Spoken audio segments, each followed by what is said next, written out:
Good afternoon, everyone. Hope you guys are having a great time at Ignite. Are you guys having a great time? Excellent. So, yeah, I'm Chakradeep. People know me as Chucks, and I'm here today to talk about building client-side web parts. How many here have attended the previous SharePoint framework session by Dan and Bill? Excellent. So you guys know what SharePoint framework is all about and what it enables us to build in SharePoint. Excellent.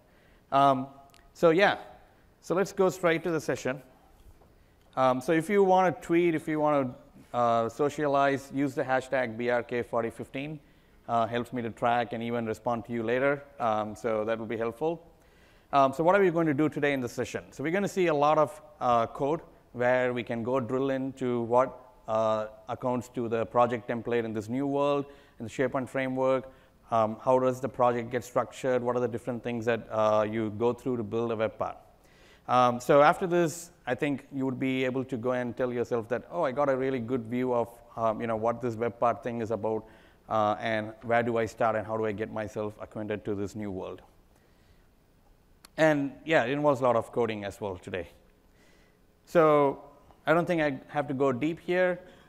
We, a year ago, started thinking about where should we take the SharePoint development and actually the product itself, right? So to innovate more things and push SharePoint forward, we wanted to have a much robust, extensible development platform that enabled both Microsoft and you guys to build awesome stuff in SharePoint. And that's where this entire SharePoint framework started. So what is SharePoint framework?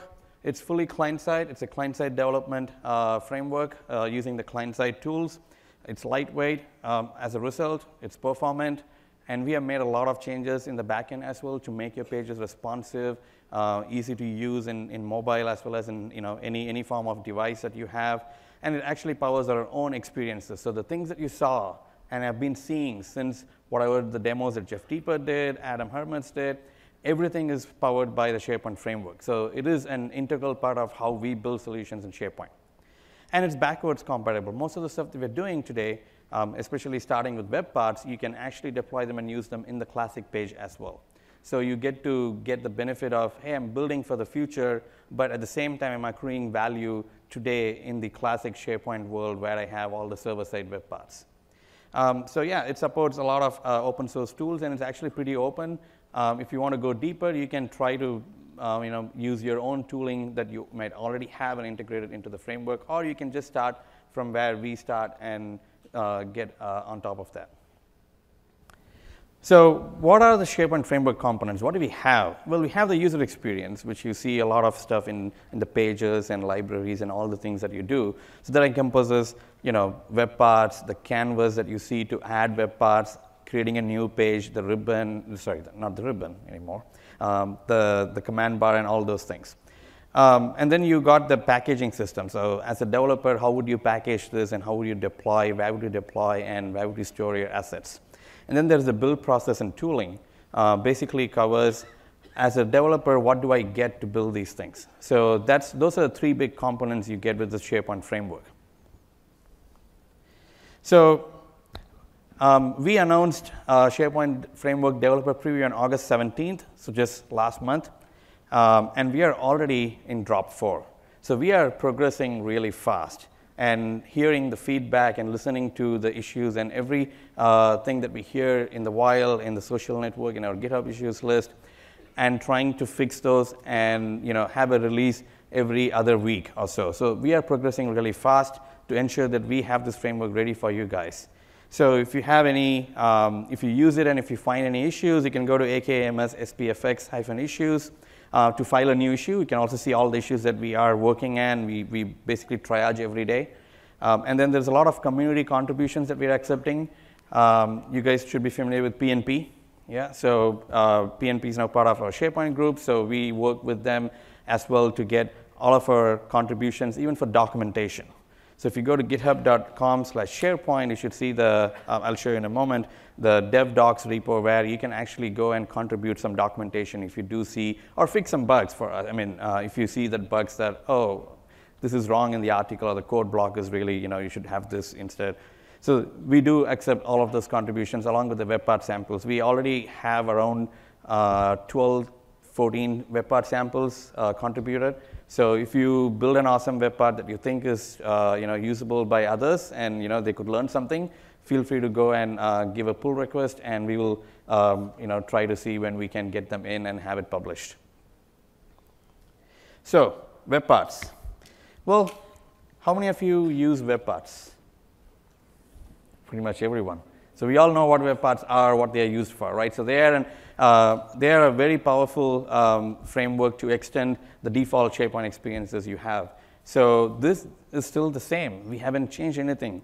They're still configurable, reusable, and purpose-built components. They're still something that you put on a page.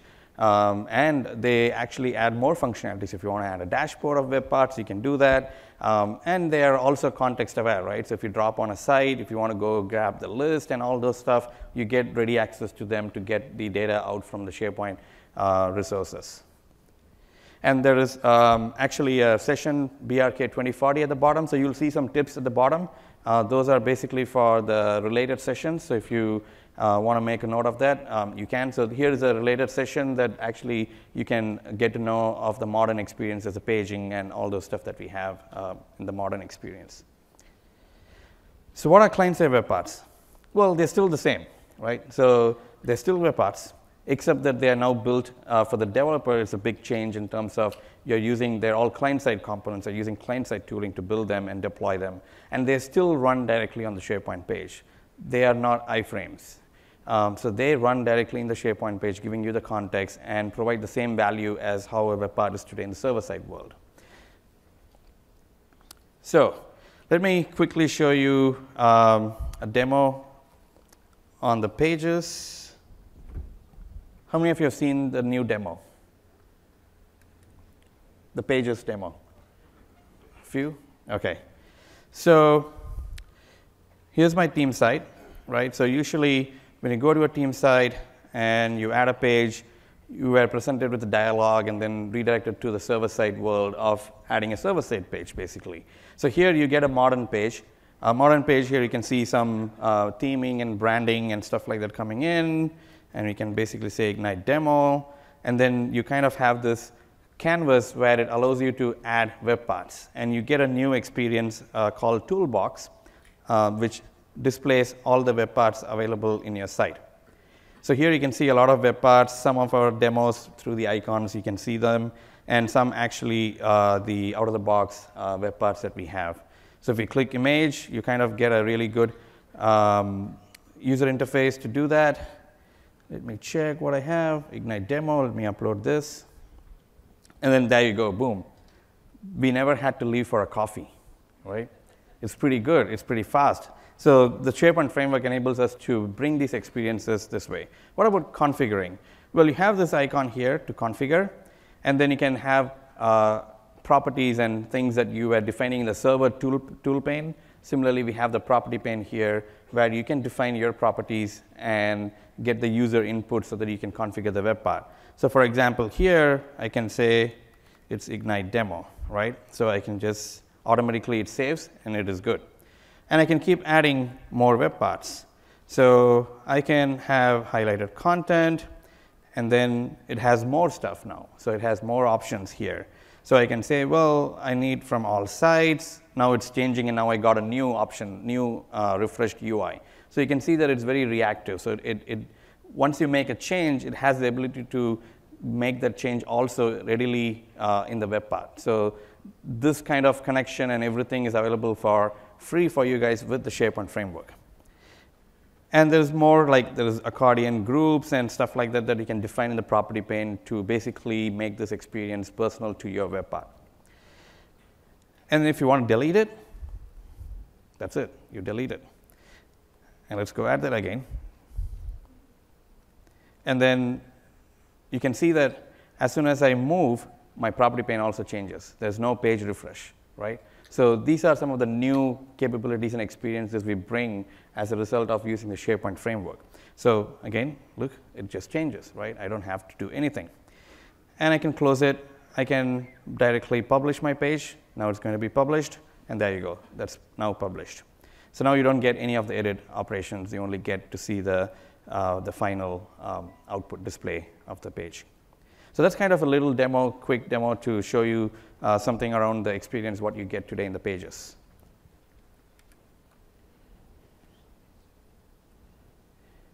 So tooling. So what does the tooling look like? How many of you have used JavaScript or used JavaScript tooling? Excellent. How many of you want to use JavaScript tooling? Okay, good. But most of you are familiar with how you build JavaScript solutions? How many of you are not familiar? Or this is the first time you're going to be looking at it? Okay, few. Good. So this session does require a lot of JavaScript knowledge because we're going to be dwelling in the TypeScript world, but you can see that TypeScript is really going to help us a lot in terms of how we write code. But coming to this topic, so there are basically three big components. We have the build process and tooling. So that's something we have went through and defined how to actually build a successful web part or any other component that you might get in the client-side framework, right? So we got the templates, we got Gulp. We use Gulp for our task runner and build process. Then we have the NPM, which we use the repository to bring all the packages and deploy it to your local development box. We use System.js and Webpack to bundle your JavaScript into JavaScript modules so that we can load at runtime on demand, just like how you have DLLs and all those things. And there is, for CSS, we use the Sass definitions so that it makes you very easy to define namespace, all of your classes, and don't collide with any other component within the page. And finally, we use TypeScript as our main programming language. So that's kind of the default things you get from the Yeoman template and all our build tools and other things that you have.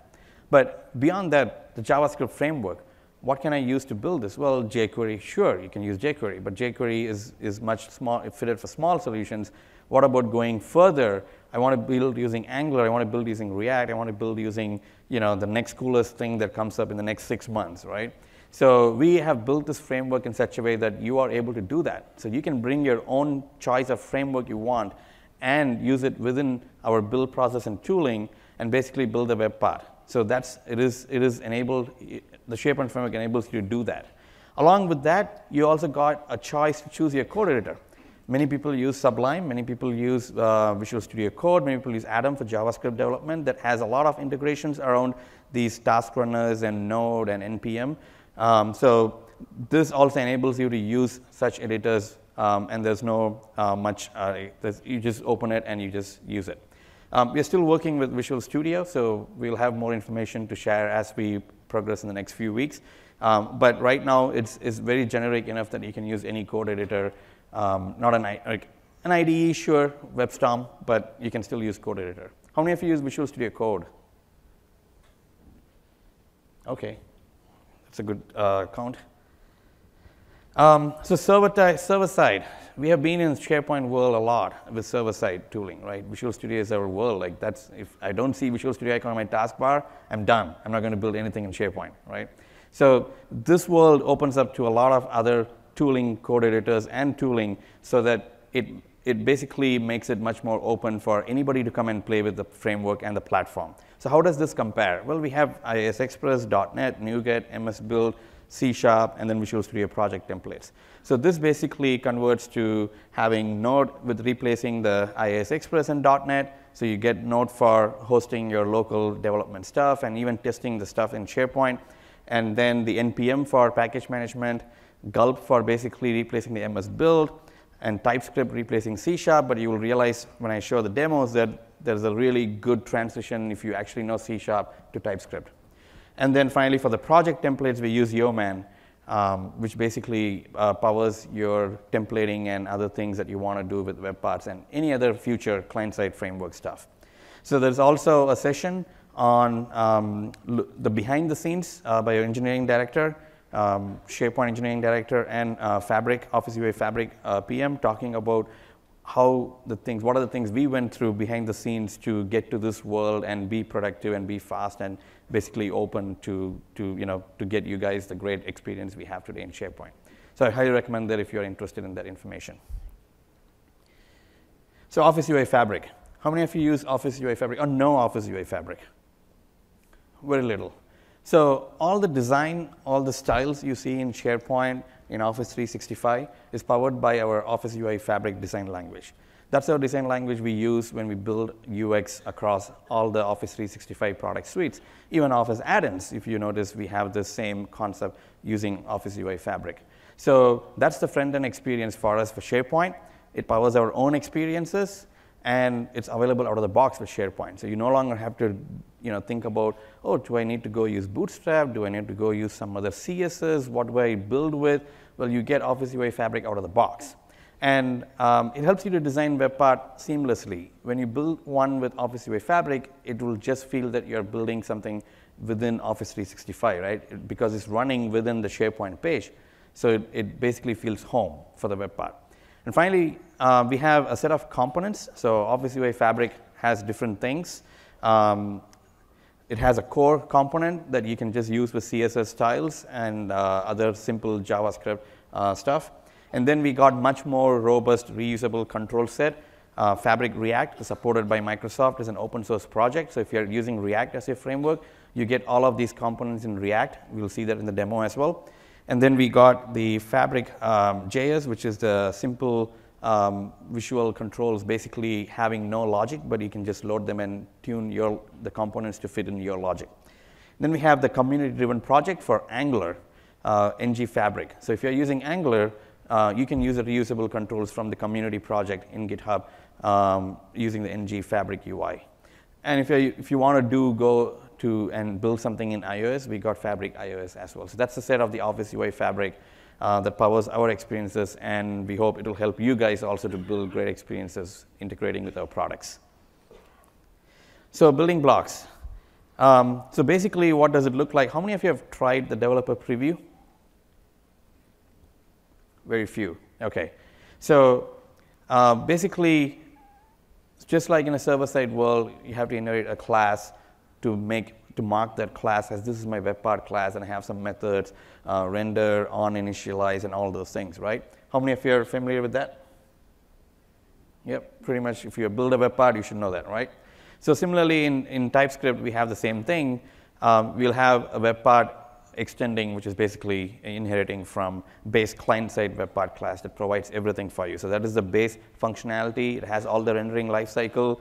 It gives you access to the DOM element, the instance data, the context, the HTTP client if you want to make calls back to SharePoint, and finally the property pane integration as well.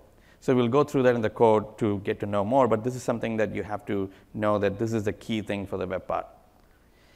And the manifest. So manifest defines your web part. What is the icon for your web part in the toolbox? How does the description appear? How does the title appear? How does the properties behave?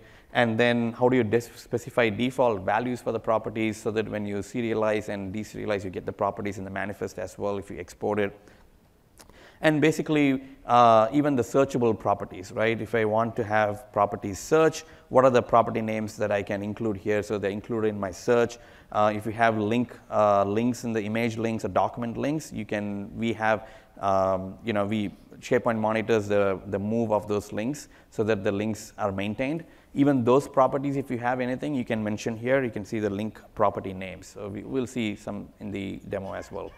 And finally, they're deployed to SharePoint. So manifest is something that powers your web part and tells SharePoint what actually your web part is and what it is about. So this is also another key thing that plays in the building block. And SharePoint Workbench. So you need something to test your web part, right? What do we do today?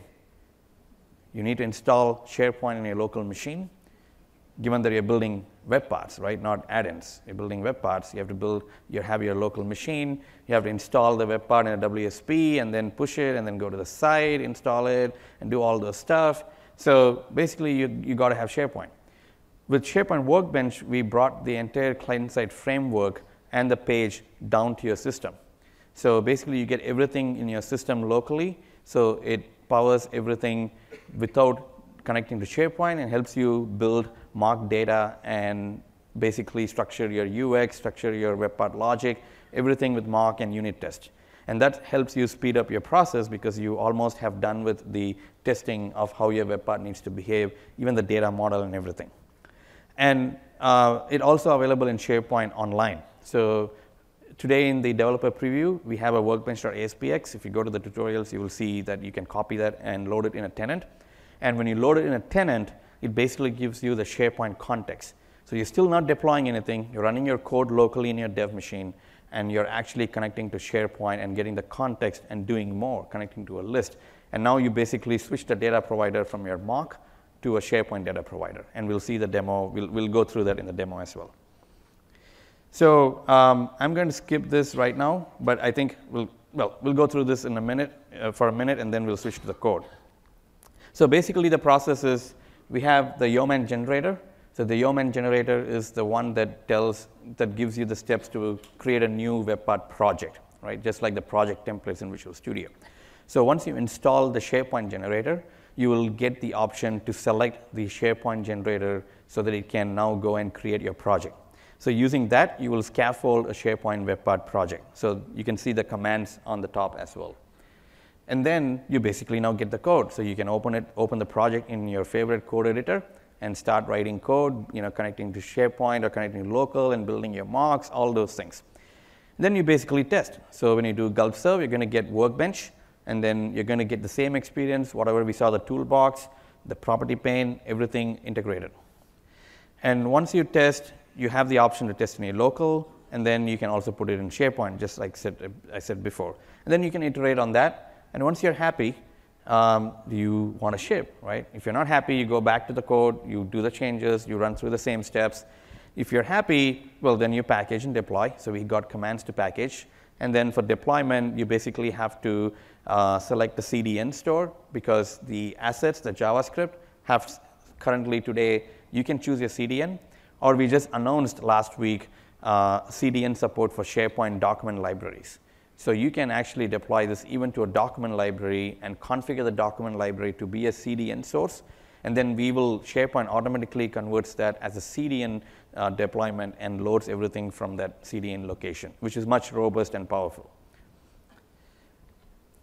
And finally, you basically upload this to App Catalog, because App Catalog is where today we upload add-ins. How many of you are familiar with App Catalog? Pretty much everyone, right? So that's exactly where you go and upload your package. Nothing changes in that world, right? So it's the same world that you have. And then your web part is available to get installed. Just like you go add an app and install, you get the same experience, and you get that in Classic as well as in the modern pages. So that's kind of a Uber flow of how these things work as a system to get your web part from writing code to package and deployment and available to end users. Right. Let's shift to code. I have a lot of things to show. How many of you know React? Okay. Only few. Actually, only 3, I think. So let's go to our first demo. Here it is. So I have the Microsoft SharePoint generator installed. So if you want to install it, you do npm I at Microsoft. So npm has something called scopes. So scopes basically helps npm repository organize packages into a scope, basically. So we have a Microsoft official scope. So we put all of our SharePoint framework packages in the Microsoft scope. So every time you want to install a SharePoint framework package, you basically start with the at Microsoft, and the generator -SharePoint is the one that basically covers the SharePoint Yeoman generator. So I already have it installed, and -G basically for global. I'm going to skip that. So once you do that, it'll install the generator, and then you have the command yo. So yo basically will give you the available generators, because you got so many other generators as well to install. If you want to do Angular, you got an Angular generator. If you want to do React, you got a React. You name it, you got a generator for that. So let's create a new folder. Are folks able to see? Do you want me to increase the size? Where is it?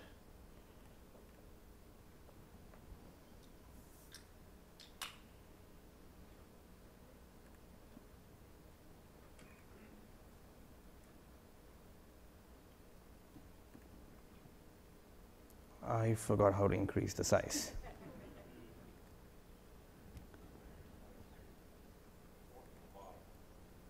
Oh, there you go. Excellent. So we can move to that folder, and now I'm going to run yo. It's going to say Microsoft SharePoint. Select that, and now it's going to give you the options. Hey, what is your solution name? This basically the solution is where you add more web parts to it, right? Just like Visual Studio Solution, you have a solution here as well. And then use the current folder, or you need to create a new folder name. So let's use our current folder. Do you want the default is Hello World? So let's stick with Hello World. What is your web part description? We can give some description here. And then we got the choices today. We have no JavaScript framework. If you want to say include Angular or any other framework that you like into the tooling, you can choose no JavaScript framework and then add your support to that. Today we have React and Knockout templates, and we hope to have more stuff like Angular and other framework choices as well available here. Today for the developer preview, these are the 3 options we have. So let's do no framework, and now it basically creates your project structure and then does an npm install to bring all the dependencies to your system. Now, I actually have a project done as well to start with, so let's keep this going in the background.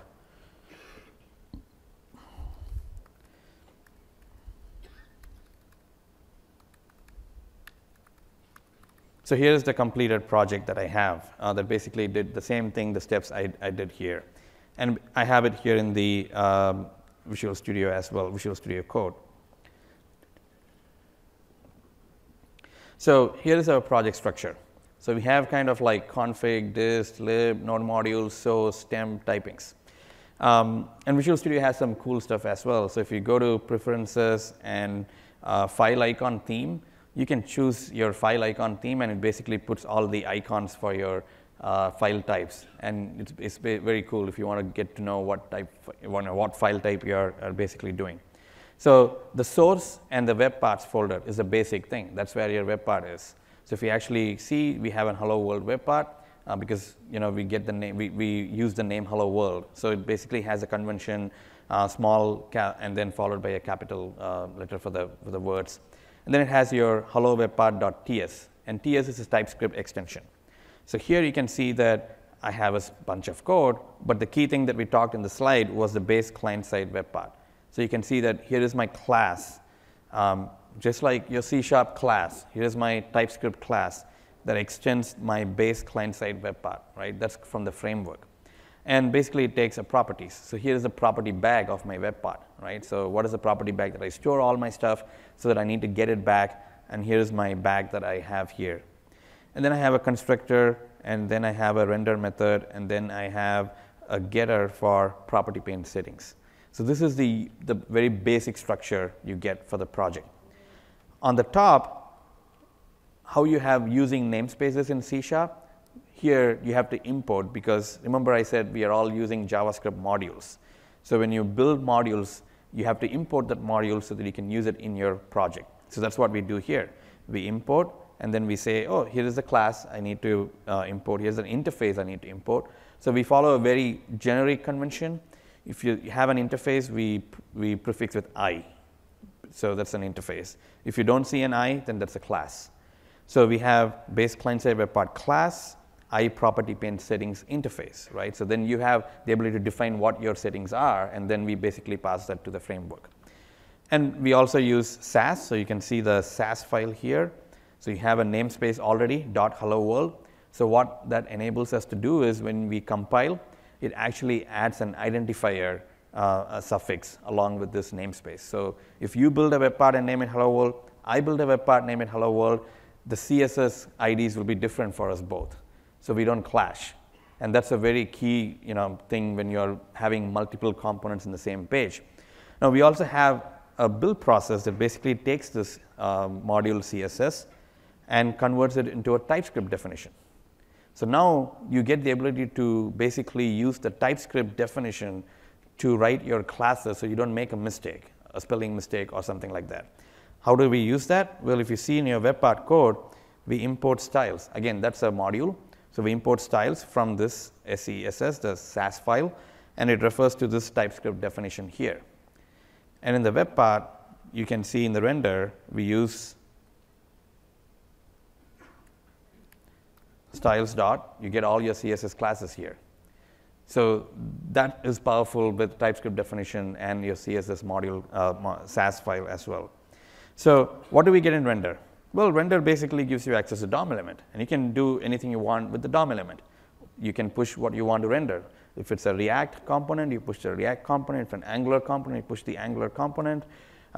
Here, it's basic HTML because we basically chose no JavaScript framework. And it's a very, lots of divs and grids. And finally, there is the this.properties description and some styles in using this. If you notice here, we use this.properties.description, right?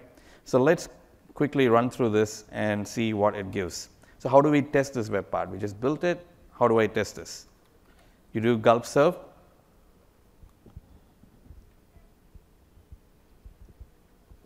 And it's going to take 1, 2, 3. It knows I'm demoing you guys, so that's why it's like, I'm going to, yeah, so there you go.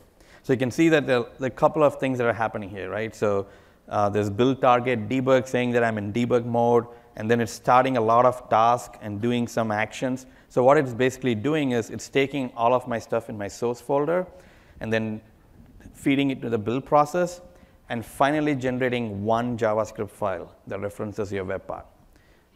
So we'll see that in a moment.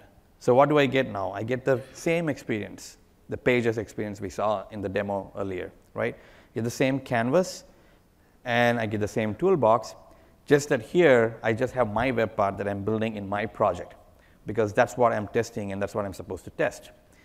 And you click that, and you're going to get the default web part from the template what you saw. And you can see that we have basically some welcome text and others, and the property pane as well, right? So you can change this text, and you can see it's actually changing in the background, right, in the web part. So this is the reactive nature of the property pane. There's a non-reactive version as well. You can see our documentation to build that. Basically, that will stop this behavior and give you an apply cancel button. So if you have some long-running task that requires to change the web part UX, sometimes the reactive nature won't be feasible to do that, right? So during those times, you can switch to the non-reactive mode and have an apply button to explicitly tell when the property pane can go make changes to the web part. And you can keep adding the same web part again. You can see that now it's actually displaying hello world because this is a new instance in the same page. You can add multiple instances, and again, you get the same experience. I click on the top web part, I get hello ignite in the property pane. Notice the property pane. I click bottom, I get hello world, right? So it's the same experience. So it gives you the familiarity of what it will look like in SharePoint for you right from your local dev box. And it doesn't need SharePoint. It's actually using your local machine. So the other things that you see here is that basically what happened was we changed something in the property pane. It actually reflected back here, right? So that is due to the fact that we are storing the description field in a property, in a web part property bag. And how do you define that? Well, the web part property bag is defined using an interface. So the interface covers what are the key properties that I want for my web part to be available, right? So you're defining it. Again, you're using TypeScript, so you're actually defining what that interface should look like. What are the things my web part cares about? Here I only have description.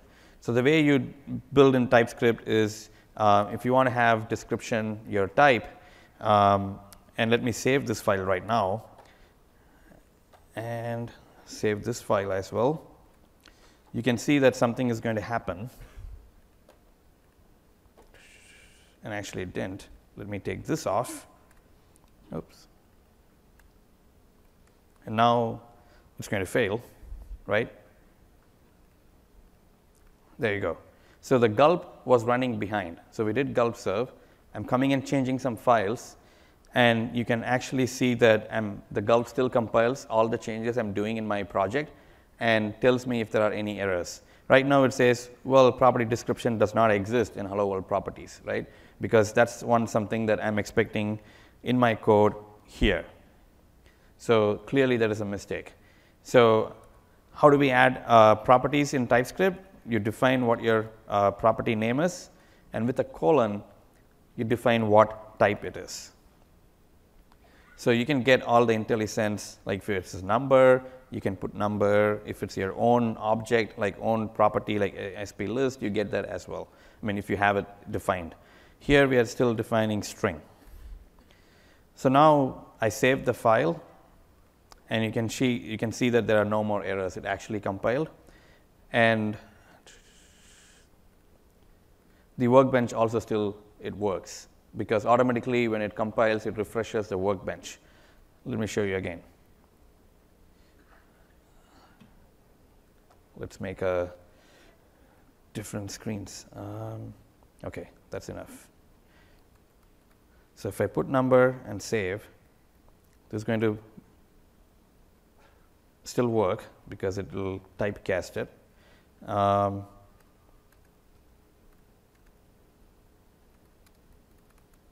Let's do this. So here's a string array. This should fail. Nope, even that works. Let's remove it. TypeScript does all of this casting by itself as long as it knows that it can do string manipulation. So now it won't work. You can see the workbench is still the same. And once I do this, now it should compile. And there you go, the workbench refreshed very quickly, right? So that's the power of a build system. You make a change, the gulp compiles and immediately refresh the workbench. And any changes you have made, that applies to the workbench as well. If you made a property bag change or property pane change, it'll appear there. We'll see more soon. So coming back to the project structure more, so there's a config folder here. So the config JSON, there's more files, basically several JSON files here. All of those configuration files relate to certain tasks in your build process. So the config.json refers to the settings of, hey, what is my web part? So here's my web part entry. Basically, it's going to be in lib folder, just like how you have object folder and others in Visual Studio. What is the manifest of my web part, right? So the manifest of your web part is basically in your web part folder, there is manifest.json. And then where does the bundle, the final bundle of my web part supposed to be? And that's in dist folder, just like you have release and debug folders in Visual Studio. And if you actually go to the dist folder, you can see there is a bundle with an ID GUID.manifest.json. That's kind of like what the final result is going to be that is going to be deployed to SharePoint, and the hello world bundle.js. So this is only one file. All of your source project, whatever you have been doing, gets built into one JavaScript file using Webpack and all of the gulp and other system.js tools that we have internally in the framework. This is the bundle that goes finally into your CDN, and then the manifest loads this file, which is a module. And even within this module, you can have dynamic modules that load on demand. So this system is very powerful to do all of those things. The default thing that you get here is that one JavaScript file, and this web part gets loaded whenever we add it from the toolbox to your page. And let's look at the manifest now. So manifest has ID, component type, and very basic things. There's also the group ID, group under which it needs to work. This actually, it's broken right now, but we'll be fixing it very soon. There's title, description, and a font name if you want to use for the toolbox icon. So very basic stuff. So you can play with this and meddle around to see what experience you get when you change these things. But when you bundle it, you can see that we have that manifest.json here. Basically, it's in the format that we want for SharePoint, whatever the build process decided to do. Key thing is it added more stuff like loader config, script resources, and where your framework is. Since we are loading everything locally, the Webpack and other build system, the runtime system, needs to know where to load and refer the SharePoint framework, right? Because I earlier mentioned your entire SharePoint framework is down in your box. So somebody needs to tell, hey, the SharePoint framework is in my box, which is basically through node modules at Microsoft SP Client Preview. That's where we install the NPM package. The Yeoman did that for you. That's why you didn't see it. But that's where we have the package for the SharePoint framework. and this file tells the workbench to load the framework and refer it from this location, which is your local. When you push to SharePoint, you won't have this because the framework is available in SharePoint out of the box. So you don't need to load your own framework version, whereas you'll actually have the version in the SharePoint loaded for you. And you can see the loader config, it actually has your desktop location because it's basically in your local machine still, right? So those are the things you will find that the build system does a lot of things behind the scenes and puts in the different config files and in the dist folder so that it can go relate and load everything that it needs to. Good? So let's switch to the next project. So I'm going to use React. React is super simple. Let me take you through it and see how far we go. If you feel something that you don't understand, let me know. We will tune down a little bit, but one of the key things for us to choose React, demo React, is we use React out of the box for our experiences as well, and it's available for you. You don't have to load anything. React is already there, and we have all of our UX custom controls and everything. So we saw Office UI Fabric React. That's an official Microsoft project. We use React. So if you want to add a drop-down, if you want to add a list and other components that you got them for free using Office UI Fabric React. So there are a lot of stuff that you get out of the box. So that's why I want to demo in React. But the framework is extensible. It's open. If you're an Angular person, you can integrate Angular as well. And we will be publishing more tutorials for Angular very soon, probably next week or so. So remember we saw the Yeoman had an option to create React project. So I went through that, and I have my React project here. You can see some of the key differences. We have ignore the model and data provider, but we have the same webpart.ts under our source webparts folder. And that webpart basically now in the render method, if you see, it's actually using the React method to create the React component. So React is very similar to webparts. It's all about components. So in React, you don't build an entire app. You build components brought together as an app so that they are all like isolated and work on their own, and you are able to componentize everything that you build. So it fits very well with the webpart model, because the webpart model is all about, I have a page and I need to put a bunch of components in it, right? So React totally fits in very easily into that model. So what I'm doing here is I'm creating the React component, and similarly how I add a webpart property bag, a React component has its own property bag. Again, it's very similar to building webparts, right? The concept. So I give that when I create a React element. Here I'm giving iReact sample props, and then basically creating that element with the property bag being sent into the React component to say that, hey, you have a property description, and here is the value of the description, the object of that description property that needs to go in. So very similar to the webpart world. And then finally, I render it. React DOM.render, the element that I just created. Where do I render this? Well, this .dom element, right? That's my webpart element. Remember in the hello world, we had this .dom element .inner HTML.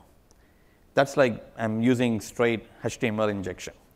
But here in my React, I'm not injecting HTML. I'm actually injecting a rendering, that's the right word, a React component, which is React sample.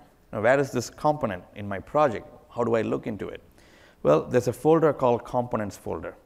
And then we have a React file. So TSX is the TypeScript React file. So you can build React in JavaScript. There's a ES6 version as well. And then there's a TypeScript version as well, right? The TypeScript version gives you support for type definition, so you don't make a mistake. You have these named properties and named types so that when you code, it's actually very helpful, right? At the end of the day, everything is JavaScript, but when you code and successfully build your project, you're more productive than ever.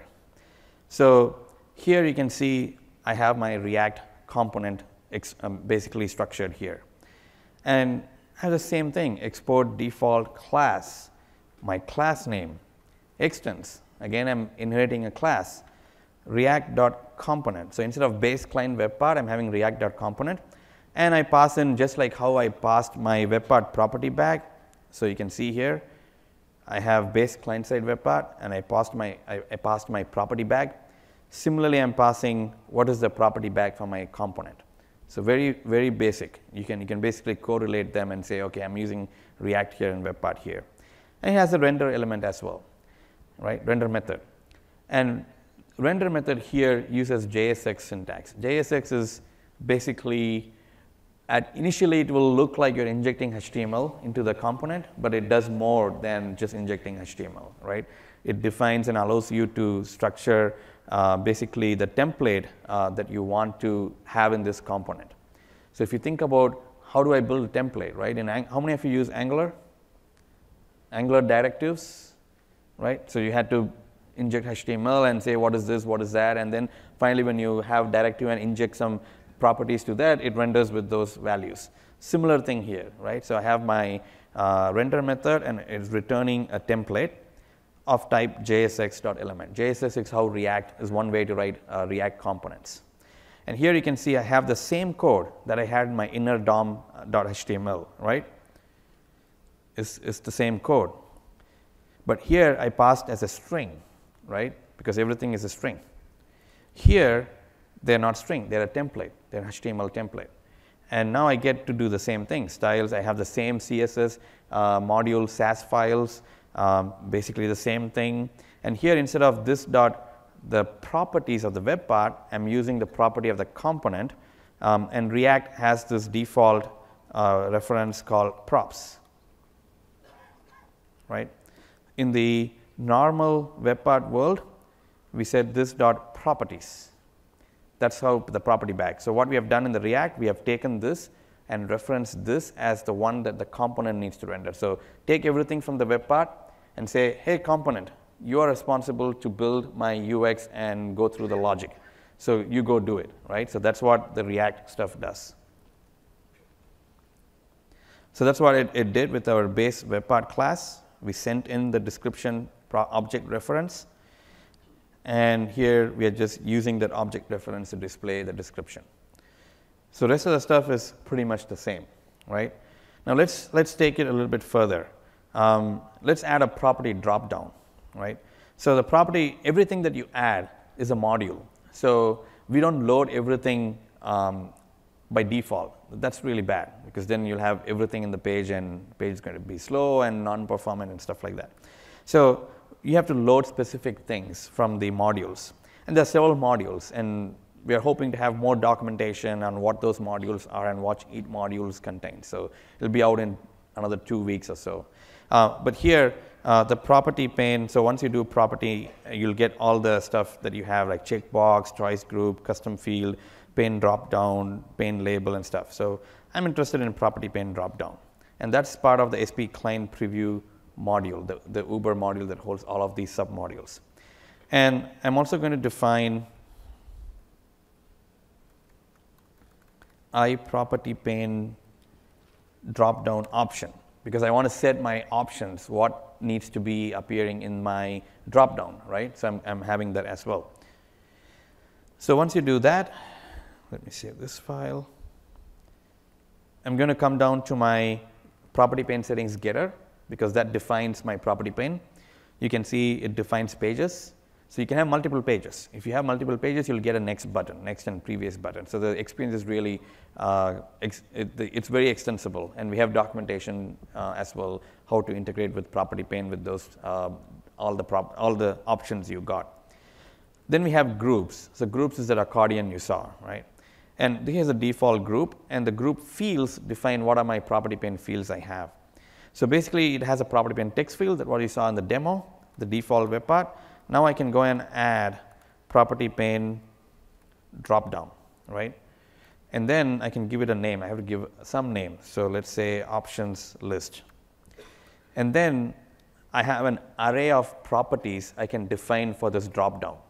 So the array of properties, I'm starting with my curly braces, and then closing my open brace for the property pane dropdown.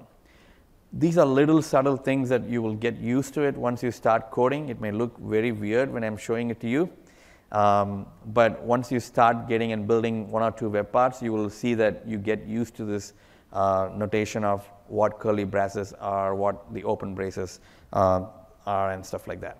So here, but TypeScript enables you to give these errors, right? So it says now argument of type is not assignable because property label is missing, right? So it's clearly something wrong with, because we haven't mentioned the label property. So if you do control space, you will get to see all the available properties that you can add on that specific element. So just like Visual Studio, you get IntelliSense here as well. So here I can see I have is disable label options and then selected key. So now I can basically say, well, I need to add a label. Let's call it select your list.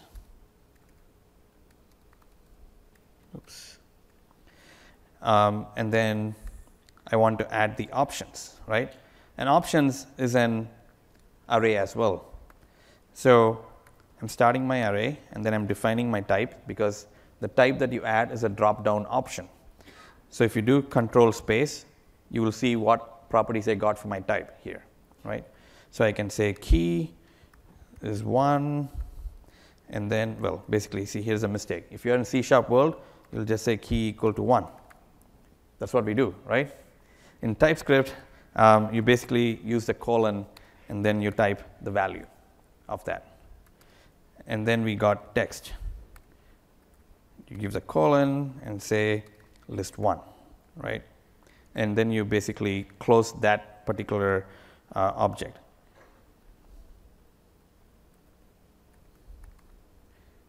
And let's do that 3, 2, and 3. Well, there's still a problem. I don't need to do that. Sorry? Oh, yes. You guys are good. You're getting this. I didn't even have my Gulp serve running. That's great, actually. So you guys are able to identify the errors so far now. So that's a good sign. So that defines my options, right? So let's go and start my Gulp serve. Hope I saved all of my pages.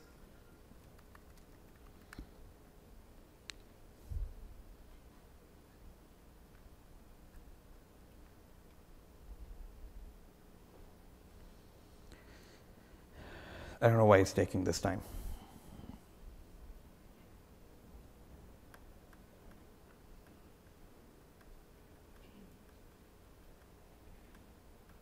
Come on.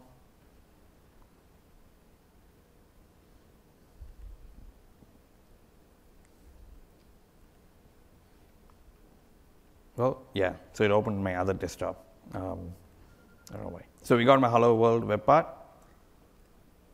Oh no, that's wrong.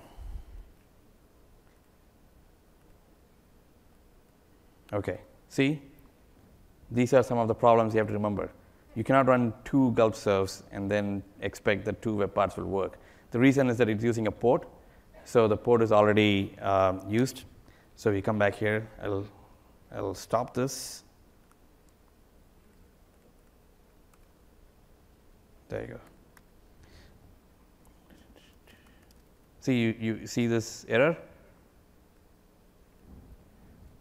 That's the reason why.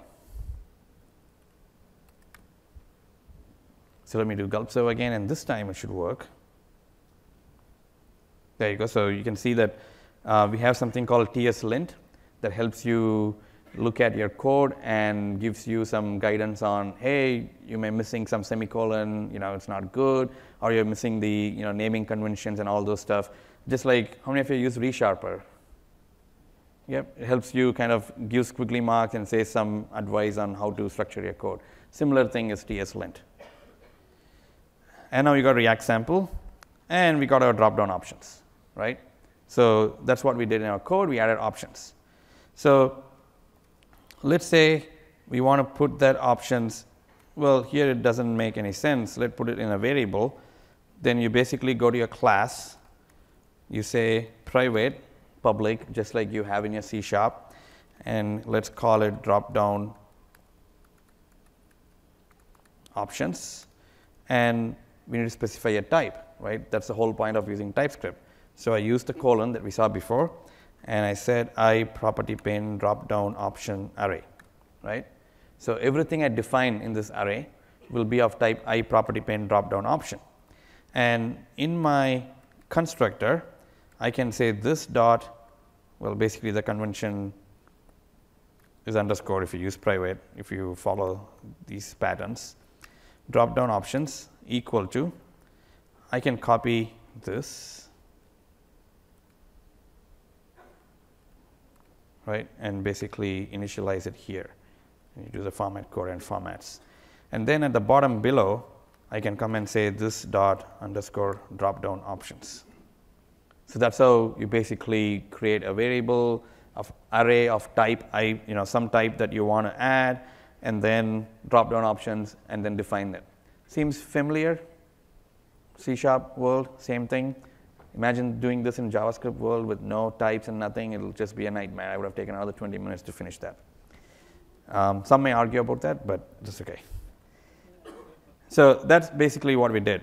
Now, what do I have to do to capture the changes here, right? So one of the cool things I do basically is if you go to the base client-side web and want to understand what methods I have until we publish the reference documentation, which is not yet published, in Visual Studio Code, you can say peak definition, and it actually gives you the entire class interface right there. And you can actually search within that. So if you click here and do Control F, it actually searches within that definition peak, right? So I want to know, do I get a method on property change? So I do have a method to capture what changes in my property pane, right? So I'm going to copy this. So this is an interface, right? So I have that interface here. Then I can close this. I'm going to come down here. I'm going to say protected on property change. Again, return type. So anything you define a type, colon, and then void. That's the return type. And here I can say the way how this works is if you get a property path. So the property path defines the property description name, so the property name, and then the new value holds the property the value of that property. So for us, property path equals my options list. That's what I defined, right? Oops. And if that is the case, then I know I have my property value, right? So basically, we can say alert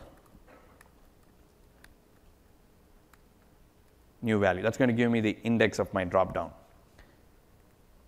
So it's compiling in the background. And if I go to my desktop,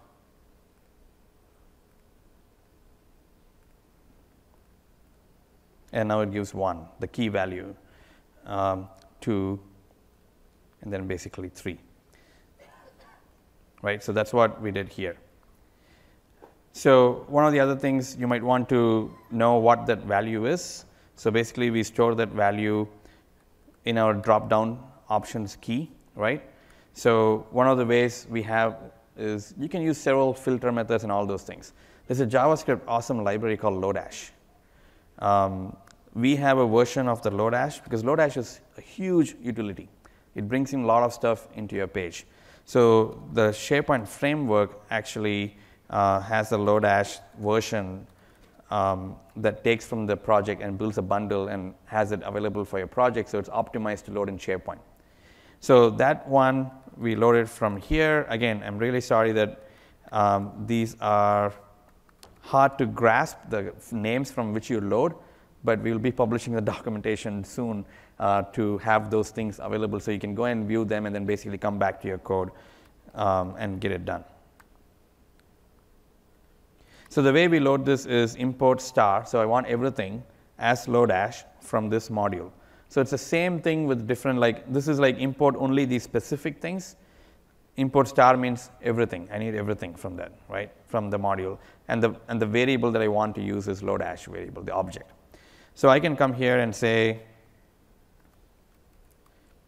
Lodash dot, and you get all of these options, right? And then you have find index. And then find index is basically helps you find the index from a given array without mutating and all those stuff. So it's very useful when you're working with JavaScript objects, because JavaScript uses everywhere objects and references. So here I want to have this drop-down options, and then basically it's a list iterator. So I'm going to say I'm going to get item of I property down option. This is very similar to C#. How many of you use enumerators and iterators in C#? Yep, so it's kind of a map function that you get, for loop, instead of that you just have predicates. So here you do that, and then you can basically have where is it? You don't need this for this instance. We can say item dot key is equal to new value. So that gives you the index. Now I want to define a local variable, right? So you basically say const index of string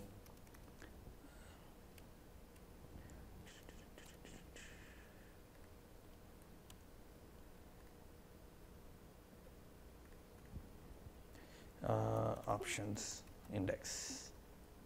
Nope. It's number. See?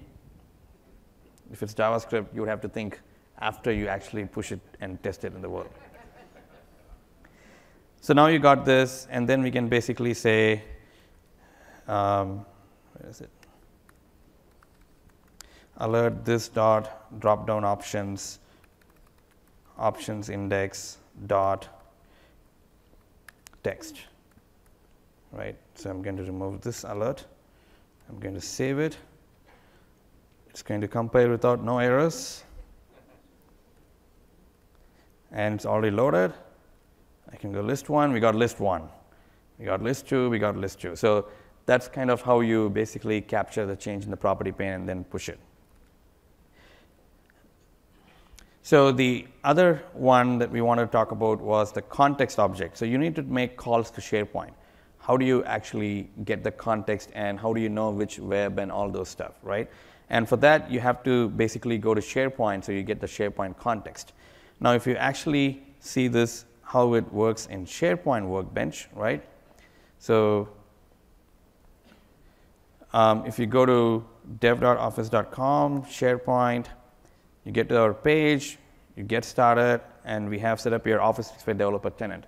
If you go through these steps, you can actually see that we have option to go set up your doc library and upload SharePoint Workbench.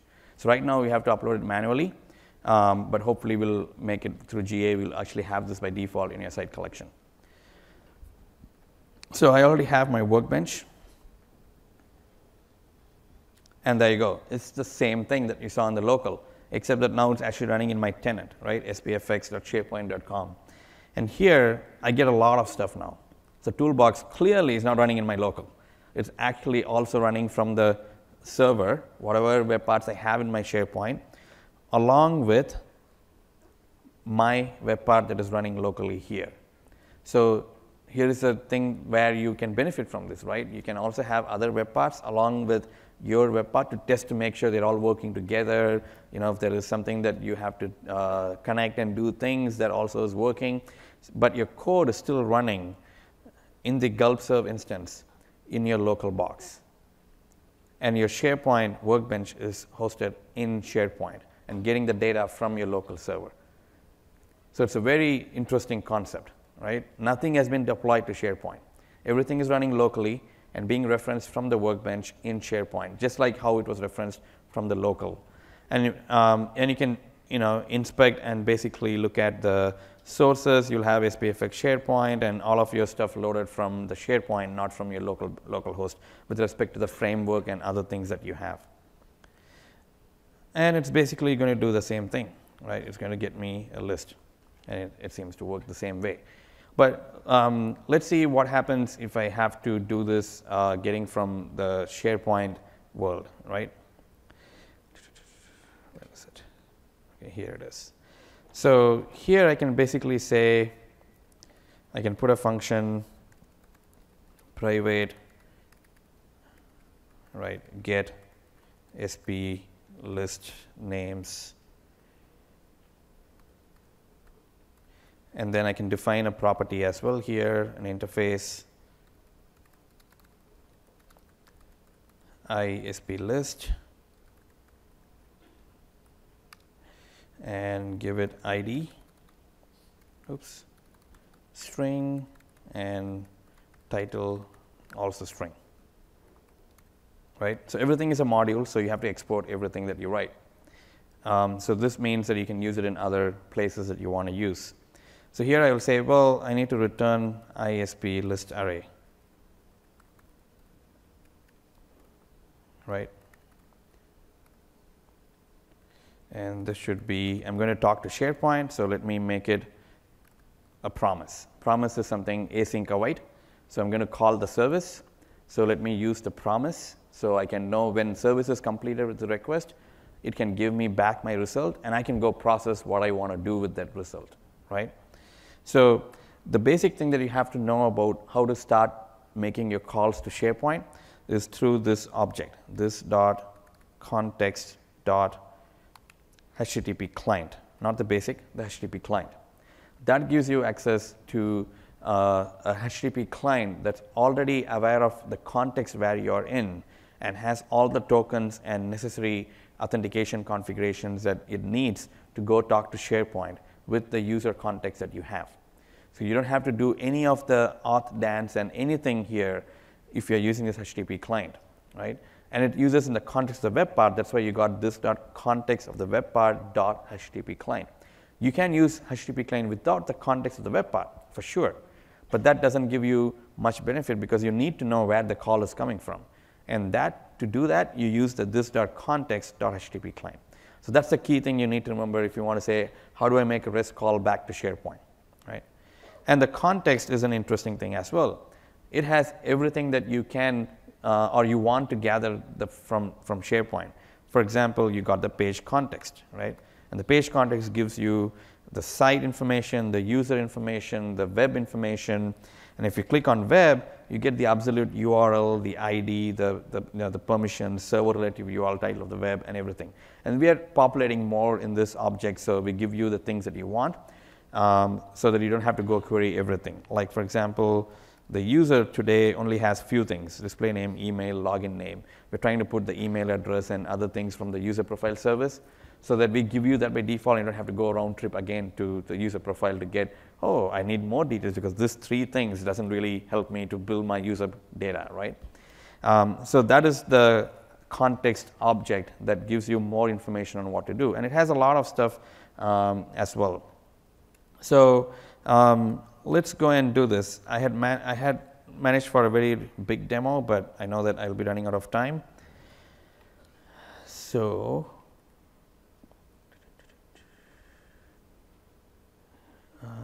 where is it? Oops, it's not here.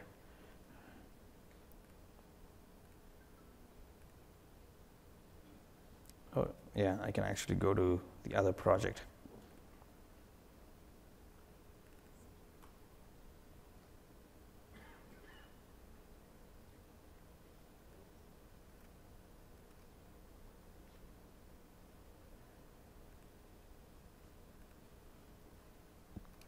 So there's going to be errors. Don't worry about it.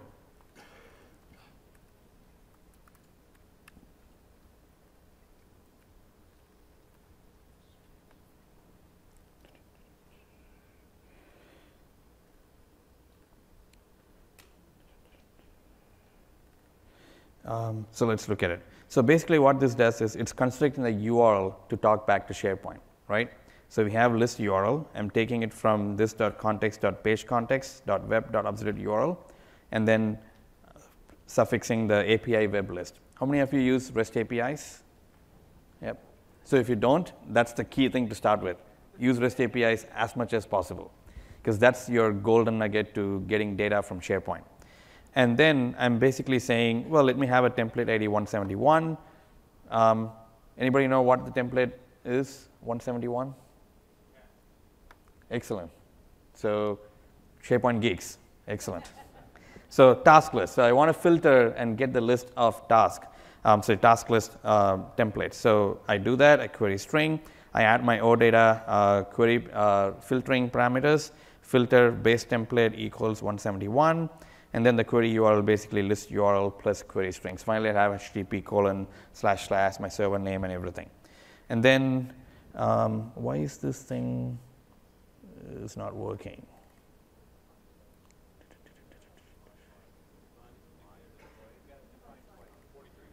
Oh, let us do this.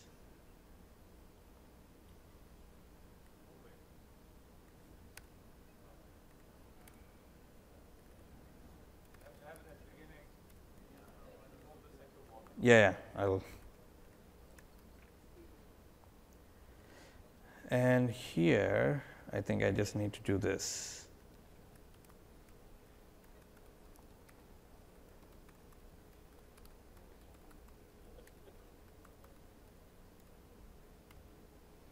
So now basically I got this code working. So now what it does is, it's a promise, right? So I'm going to get something from my SharePoint, just like async await in C#. I have my promise, I'm sending my URL, and then I have what do I do when I get an actual response back from the service. When I get the actual response back from the service, return the JSON object, because the JSON is what will help me go through the entire REST API stack, the result I got from REST API.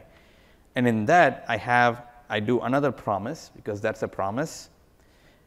I get the value parameter. How many of you have seen what you actually get back from REST API in SharePoint? Sweet. It has a value object. The value object holds the entire information about the list, right? And then I'm getting that of type, and then basically assigning it to SP list. Now, I'm not doing any data manipulation, because in the JSON world, as long as you have your data object defined with the same properties you get back from the service, it automatically maps that to your object. So I don't do any mapping. So I already have an ID in my service. I already have a title in my list, right? List ID and list title. So it automatically maps it to that object. If not, you're going to say, oops, sorry, there are no SharePoint list available, right? So this is a method basically says, go get me the list task list from SharePoint. And we need to know where we are actually running it. So for that, I'm going to basically desktop 2. Let me go to desktop 3. And where's my web part?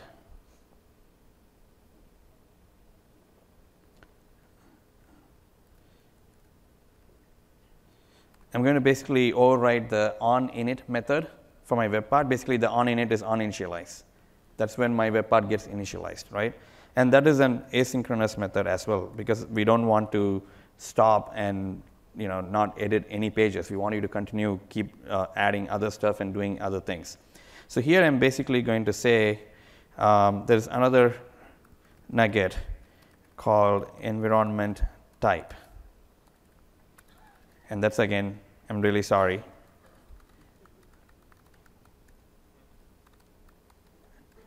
SP client base, that's the module.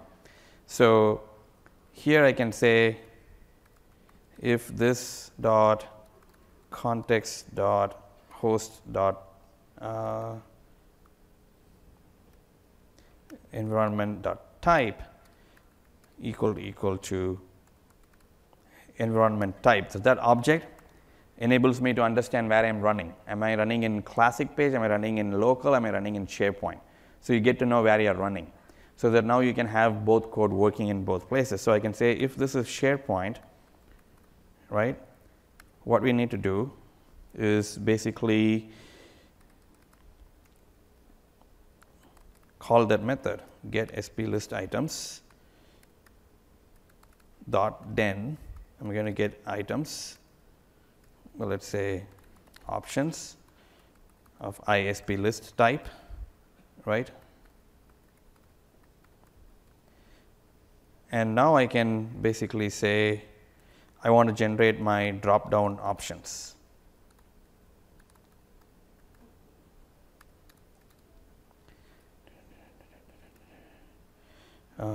Where's the code?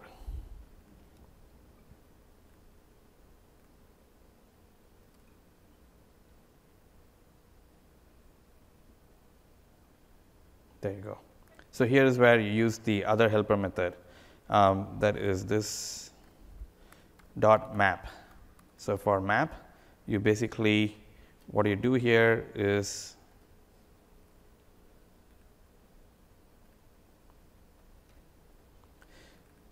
you are getting the list of ISP list from the options. That is what we had, right? That's the result I got back. I'm iterating through that and getting the list and basically returning the key and text that is basically my I property drop down.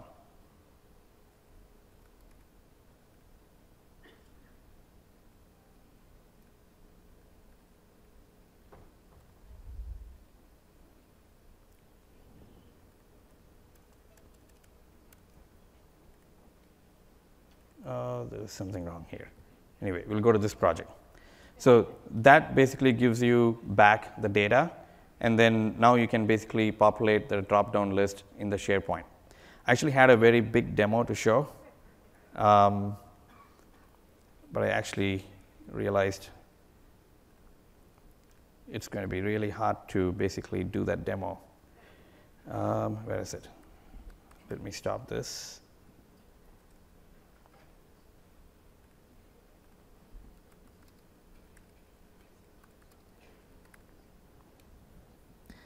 So this is a completed project, obviously.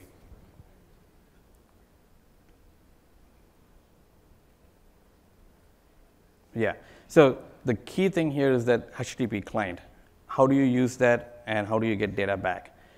We'll have more samples as well as documentation for that, but that's a key thing that they says, after I learn everything about the client-side world, how do I talk to SharePoint, and how do I get the data back? And hopefully now this completes. So this is a much better sample where now it has some loading stuff. Then it's going to wait. Now it's going to say list 1. It's going to load the mock data. And if we actually go to the SharePoint,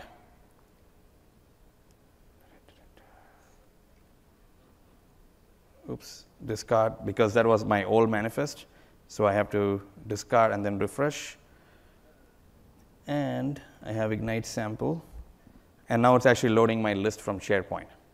So now I do this, I'm going to get data from SharePoint. So that's how basically it's running site to site. Like how here I have my mock data. So it changes to my mock. And here I actually have a SharePoint list from the current site and then loading items from that current site. And all of your code is still running locally. Where is it? It's still running locally here, right? It's still running gulp serve. If I stop gulp serve, this thing is not going to work. It's going to say I can't find the manifest. So there you go. It doesn't work. So that's exactly how the SharePoint version works. Yeah, so if you have any doubts, I'm here all this week. We'll be publishing more samples, more documentation. Come find me in the booth or anywhere here, or ping me in my Twitter, and I'll be happy to discuss with you of how to build, if you have any questions and any patterns that you want to follow. Thank you.